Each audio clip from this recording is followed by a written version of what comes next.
National Nutrition Natural Health Reviews.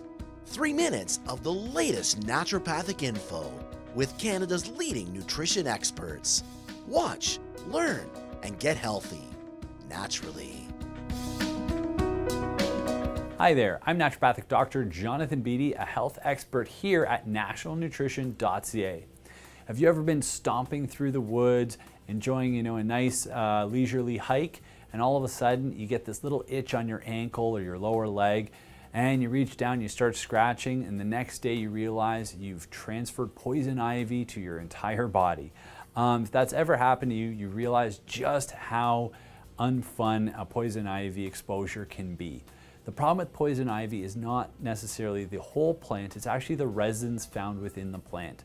Weirdly, it's actually safe to gently touch poison ivy as long as you don't break the plant in any way. What's actually irritating to humans is the resins found within the poison ivy plant. So a good rule of thumb for poison ivy, leaves of 3, leave them be. If you're not sure if a plant is poison ivy, you're better off to avoid it because it can look different depending on which area of the country you're in. Sometimes the edges of the leaves are smooth, sometimes they're serrated, and so that can sometimes lead people into sticky situations where they get covered in poison ivy resin, which leads to the development usually of quite an itchy and sometimes painful rash. The big problem is scratching. Of course, the rash is itchy, but what happens when we scratch it is we start to transfer the resin from poison ivy to other parts of our body. So of course, first it gets transferred to our hands, and then whatever else we may touch, we're now transferring that poison ivy resin, spreading the rash, making it worse. So obviously the most important thing is avoidance.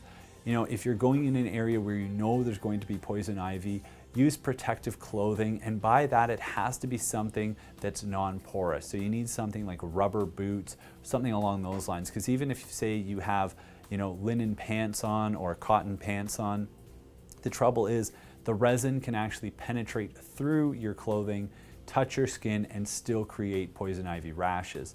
So of course, protective clothing, most important part. But if you do get poison ivy, there are things you can do to minimize the itch and the discomfort while your poison ivy rash heals. So if you do have the rash, a couple different things you may try. Calamine Lotion, which is actually both a zinc and iron oxide extract, can work to help reduce itching. Other things that you may want to do is try and reduce your histamine response. It's the histamines that are released in response to the resin that is creating the itch response. So what you're going to do is take something called quercetin, which lowers your body's release of histamine, and that can actually help decrease the itchiness of the rash. Another way to decrease the itchiness is apply ice. When you actually freeze the area, that can sometimes provide relief and numbs the area so that you don't feel the itching quite as severely, and it can reduce a lot of the inflammation that occurs around the rash.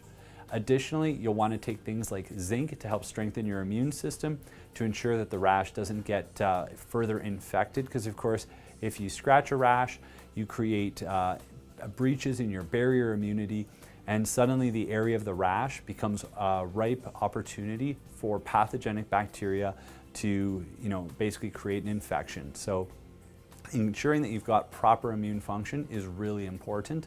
And another thing you can do to try and reduce the severity of the rash is use black walnut. Black walnut, when applied topically to a poison ivy rash, can help reduce the severity of the rash, can help to reduce the itchiness, and maybe a great little bit of relief for you. So if you've ever had poison ivy, make sure never to scratch it, try to reduce its transfer. Really just try and manage the itch and the symptoms while you have it. It's going to be an uncomfortable experience. Your best bet is avoidance. Check out more of our natural health videos on our YouTube channel, subscribe, and if you have any questions or comments, please post them below. And always remember, knowledge is health.